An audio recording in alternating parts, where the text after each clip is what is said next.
सोलापुरात भारतीय जनता पक्ष हा क्रमांक 1चा पक्ष आहे.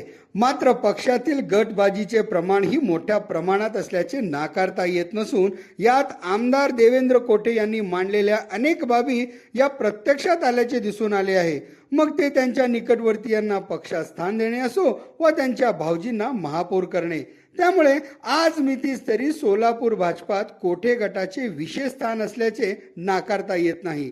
लोकसभा विधानसभा याच्या निवडणुका अजून दूर असल्या तरी सोलापुरातील राजकीय वातावरणात आतापासूनच त्याची चाहूल लागत असल्याचे संकेत मिळत आहेत.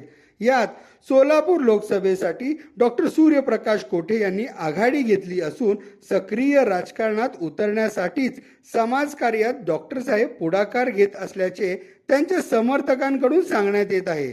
तर शहर उत्तरमधून प्रथमेश कोठे हे विधानसभेच्या मैदानात उतरणार असून उत्तरमधील नगरसेवकांची एक स्वतंत्र टीमही कार्यरत असल्याचे बोलले जात आहे. तुम्हाला काय वाटते आम्हाला कळवा.